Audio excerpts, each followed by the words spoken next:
जय श्री राम। दोस्तों, मैंने कार्मिक रिलेशन पे शॉर्ट वीडियो डाला था और उसके बाद ऐसा बहुत सारे लोगों की डिमांड थी कि कार्मिक रिलेशन पर कार्मिक रिश्तों पर जो है वो एक डिटेल में वीडियो लेकर आए। तो उसी को लेकर आज का ये वीडियो रहेगा कि कार्मिक रिलेशन बेसिकली क्या होते हैं, कैसे पहचाने, क्या उनका पर्पस होता है, क्या उनसे हमें कैसे उनसे हम बाहर निकले और उनके पीछे वो किस तरीके की एक फीलिंग होती है। तो मिस्टिक पाथ बाय प्रतीक्षा में आप सभी का बहुत बहुत स्वागत है और thank you so much for your support. लेकिन प्लीज लाइक और कमेंट्स का आपका मुझे अभी भी बेसब्री से इंतजार है। मुझे अच्छा लगेगा अगर आप उसमें एक लाइक पर प्रेस कर देंगे और अगर एक कमेंट में भले ही एक जय श्री राम भी लिख देंगे ना, तो वो मेरे लिए आपकी तरफ से एक प्यारा सा एक ब्लेसिंग मानूंगी मैं और एक गिफ्ट मानूंगी। तो आई होप कि मुझे आपके जो है फीडबैक्स मिलेंगे और कमेंट्स भी का भी मुझे आपका इंतजार है। तो शुरू करते हैं आज का वीडियो। लेकिन उससे पहले अगर अभी आप चैनल पर नए हैं तो प्लीज आप चैनल को सब्सक्राइब कीजिए और यदि आपने अभी तक बेल आइकन प्रेस नहीं किया है तो बेल आइकन प्रेस कर दीजिए, जिससे कि इस पे जैसे ही कोई न्यू वीडियो आता है तो वो नोटिफिकेशन आप तक पहुंच जाए। चलिए शुरू करते हैं आज का वीडियो। तो कार्मिक रिलेशन जैसा कि हम सभी पिछले वीडियो में हमने देखा कि ये कुछ पास्ट लाइफ के हमारे जो इनकम्प्लीट कमिटमेंट्स रह गए हैं या हमारे जो रिश्ते अधूरे रह गए हैं। हमने किसी से कुछ वायदा किया है और वो हम बिना फुलफिल किए जो है वो दुनिया से चले गए, या हम उस समय रिश्ते को बीच में छोड़ के वॉकआउट कर गए। तो उसका हिसाब किताब बराबरी करने के लिए इस जन्म में हमारे पास्ट लाइफ के कुछ रिलेशन जो हैं वो इस जन्म में फिर से हमारे क्लोज रिलेशन में हमारी लाइफ में आते हैं। और इनका जो पर्पस होता है वो होता है हमारा कार्मिक बैलेंस करना। जो हमारा लेन देन, जो कर्जा किसी पे हमारा बाकी रह गया था ना, उसको अब हमें चुकाना पड़ता है। कहते हैं ना कि कर्मों का जो फल है वो भोगना ही पड़ता है, चाहे आप इस जन्म में भोगें या आप अगले जन्म में। तो ये उन्हीं कर्मों का आप फल मान लीजिए, ठीक है। और इसमें है क्या कि ये माने जाते हैं कि सबसे पेनफुल, सबसे डिफिकल्ट रिश्ते जो है वो कार्मिक रिलेशन को माना गया है। ऐसा क्यों है? क्योंकि ये जो वो रिश्ते हैं ना, जो हम पिछले जन्म का कुछ अधूरा छोड़कर आ गए थे, या हमने किसी के साथ कुछ गलत किया था पास्ट लाइफ में, और अब उसका हिसाब तो हमें चुकाना पड़ेगा। और जब हमें हिसाब चुकाना पड़ेगा तो जाहिर सी बात है कि वो कहीं ना कहीं एक सजा के तौर पे होगा। एक जो चीजें हमने पिछले लाइफ में किसी के साथ गलत की हैं, तो अब उसका वो हमें इस जन्म में हम तक लौट कर आएगा। बोलते भी हैं कि कर्मा आपके लौट कर आते हैं, तो वही समझ लीजिए इन रिश्तों को। पेनफुल इसलिए भी होते हैं क्योंकि ये जो रिश्ते होते हैं ना, ये आपकी लाइफ में बहुत क्लोज प्रॉक्सिमिटी में होते हैं, बहुत क्लोज रिलेटिव्स आपके होते हैं। कई बार ये माँ बाप भी हो सकते हैं, पेरेंट्स में से कोई एक हो सकता है। कई बार आपकी जो संतान है वो कार्मिक रिलेशन, कार्मिक बैगेज आपके उनके साथ जुड़े हुए होते हैं। बहुत बार आपके स्पाउस, आपकी वाइफ, आपका हस्बैंड, कोई भी, वो भी आपके कार्मिक रिश्ते होते हैं। नेचुरल है, इतने क्लोज रिश्ते हैं तो चाहे कितना भी पेन हो ना, तो वो आसानी से आप छोड़ सकते हैं। छोड़ भी देंगे तो भी आप तकलीफ में रहेंगे, और नहीं छोड़ेंगे तो फिर रिश्ते में रहते हुए आप तकलीफ को भोगेंगे। लेकिन इनमें पेन तो होता ही होता है, इनमें तकलीफ तो होती ही होती है। ये बात हुई कार्मिक रिश्तों की। आप कैसे पहचाने? जाहिर सी बात है कि इनमें क्योंकि पास्ट लाइफ आपकी स्पिरिट, आपकी सोल जुड़ी हुई है, तो पास्ट लाइफ की है, तो आपको इनके साथ ना स्ट्रॉन्ग बॉन्ड तो होता ही है। आपको बहुत पुल, एक खिंचाव महसूस होगा एक दूसरे के प्रति। मतलब अगर पेरेंट्स हैं, अगर संतान है, तो ऑटोमेटिकली खून का रिश्ता है, तो वो तो वहां पुल की कोई बात ही नहीं है।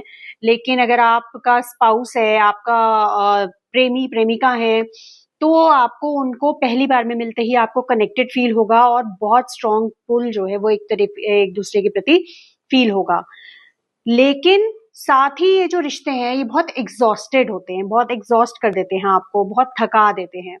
इनमें आपको मतलब आपको आप लेट गो भी नहीं कर पाते। नॉर्मली होता है ना कि अगर कोई वैसा रिश्ता है तो आप ठीक है छोड़ दिया, हम चले गए, या आपने, पर आप अपनी संतान को नहीं छोड़ सकते, आप अपने माता पिता को नहीं छोड़ सकते। और इवन अगर शादी में अगर आपके स्पाउस है तो नॉर्मली लोगों का डिवोर्स हो जाता है, लेकिन इन वाले रिश्तों के अंदर ना वो डिवोर्स लेना भी आसान नहीं होता। आप लेट गो कर ही नहीं पाते हैं, आप सोच ही नहीं पाते उस दिशा में कि आप इस रिश्ते से बाहर निकले। और इसके साथ ही इनमें जो है मतलब एक अजीब सा ना मतलब एक खिंचाव भी है, और एक तकलीफ भी है, पीड़ा भी है। वो आपको पूरी तरह ड्रेन कर देते हैं, इमोशनली, फिजिकली, हर तरीके से आपको जो है ड्रेन कर देते हैं। अब सवाल है, इसमें मिसकम्युनिकेशन भी बहुत होता है। क्यों? क्योंकि एक जो पार्टनर है या एक जो रिश्ते में जो एक व्यक्ति है जो कि पिछले जन्म का चुकाने आया है, उसकी सोच आपके प्रति ऐसी रहती है कि आप कुछ भी कहिए, कुछ भी करिए, वो नेगेटिव ही जाता है। तो मिसकम्युनिकेशन के बहुत कॉमन होता है इन वाले रिश्तों में, कार्मिक रिलेशन में। और इसीलिए ये रिश्ता बहुत सारे लोज और हाईज से होकर गुजरता है। आज आपको लगेगा चीजें ठीक हो रही हैं, कल सडनली फिर कुछ हो जाएगा, फिर चीजें बिगड़ती हुई लगेंगी। एक फ्रस्ट्रेशन सा बना रहेगा, एक नेगेटिविटी सी बनी रहेगी, एक अनप्लेजेंट सी फीलिंग रहेगी जब आप इन लोगों के साथ होंगे। लेकिन साथ ही ना ये बहुत एडिक्टिव भी होते हैं। मैंने कहा ना कि आपको छोड़ते नहीं बनता है, आप लेट गो नहीं कर पाते इन रिश्तों को आसानी से।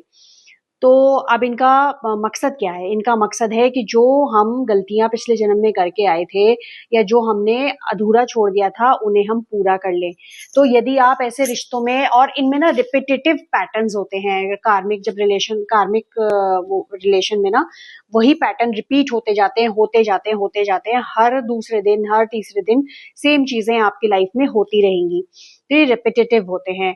और इसमें आप ये तो उसके हो गए साइंस। अब क्या है, करें क्या? करें ये कि कभी भी ना जब आपको ये लगे कि आपका इस बंदी या इस बंदे के साथ कार्मिक लग रहा है कुछ, तो आप उससे वॉकआउट ना करें। क्योंकि अगर आप अभी फिर से इस रिश्ते को अधूरा छोड़कर आगे बढ़ गए, तो अगले जन्म में आपको ये फिर से आपकी लाइफ में बार बार ये चीजें आती रहेंगी। तो एक सजा मानकर, एक पनिशमेंट मानकर, आप अपनी जो गलतियां आपने की हैं उसके लिए आप जो है माफी मांगिए उस बंदे के हायर सेल्फ से कि भाई मैंने जो मुझसे गलतियां हुई हैं, मुझे प्लीज मुझे माफ कीजिए, मुझे फॉरगिव कीजिए, और हमारा रिश्ता जो है वो अच्छा हो, हमारे रिश्ते में जो भी प्रॉब्लम्स हैं वो कम हो, दूर हो। ब्लेसिंग्स दीजिए। आपका, आपकी संतान है, अगर आपके माता पिता है, आपकी वाइफ है, आपका हस्बैंड है, तो उनको ब्लेसिंग्स दीजिए। कर्ज कभी भी मत कीजिए कि ऐसा हो वैसा हो ये। और दूसरा, आप जो है आप चाहे तो जब भी आप मेडिटेशन करें, हो अपोनो पोनो प्रेयर होती है, वो उसका सहारा आप ले सकते हैं। इन अपने कार्मिक जो आपकी डेट है उनको आप कम करने के लिए। दूसरा ये पॉइंट है कि ये रिश्ते ना आपको कुछ सिखाने के लिए आते हैं। ये तब तक आपकी लाइफ में ऐसे प्रॉब्लम्स रहेंगे जब तक कि आप इनसे कोई लेसन नहीं सीख लेते। और ये लेसन्स क्या हो सकते हैं?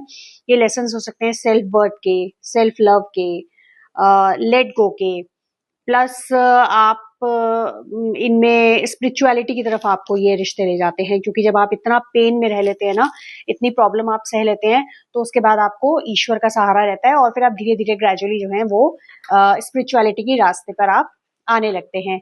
तो ये आपको मतलब इस तरीके से कुछ आपकी स्पिरिचुअल ग्रोथ में आपको हेल्प करते हैं। ये डिटैचमेंट भी, आपको डिटैचमेंट का लेसन भी सिखा सकते हैं कि आप बहुत ज्यादा अगर किसी भी रिश्ते में अटैच्ड हो रहे हैं, बहुत ज्यादा इमोशनली कनेक्टेड हैं, नेचुरल सी बात है, as a father, as a mother आप अपने बच्चे के साथ अटैच्ड हैं, या एज अ चाइल्ड आप अपनी मदर या अपने फादर से अटैच्ड हैं, या आप अपने पार्टनर के साथ बहुत ज्यादा इमोशनली ऑब्वियसली अटैच्ड होते हैं। तो ये कहीं ना कहीं आपको डिटैचमेंट का लेसन भी आपको जो है वो सिखाते हैं।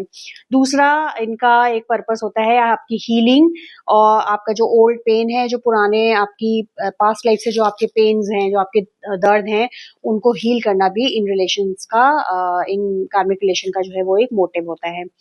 तो जिस दिन आप ये जो भी लेसन आपको सिखाना चाह रहा है ये रिश्ता, जिस दिन आप उस लेसन को समझ लेंगे, सीख लेंगे, और आप लेट गो करना सीख जाएंगे।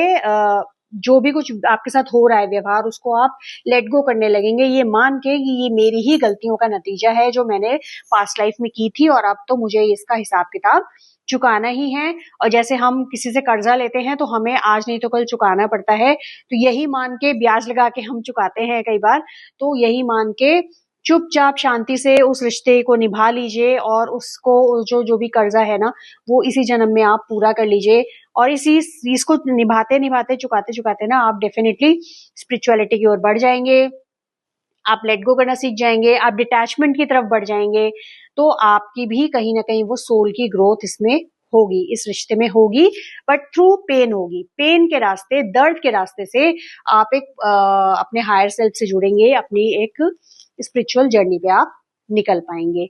तो इसीलिए ये वाले जो रिश्ते हैं ये बहुत पेनफुल माने जाते हैं, लेकिन इन्हें आप इनसे भागिएगा मत। भागने की कोई, अगर आपकी लाइफ में भी कोई ऐसा कार्मिक रिलेशन आपको इन सारे सिंबल्स के साथ फील हो रहा है कि ये कार्मिक है, मेरा कार्मिक हो सकता है, तो आप कोशिश कीजिए कि उसको शांति से निकाल लें। और जिस दिन ये लेसन पूरा हो जाता है ना, आप लेसन सीख लेते हैं, उस दिन से या तो इन रिश्तों में इंप्रूवमेंट होने लगता है, इनकी हार्मनी अच्छी होने लगती है, बॉन्डिंग अच्छी होने लगती है, या फिर ये रिश्ते आपके लाइफ से जो है वो बहुत साइलेंटली एग्जिट ले लेते हैं।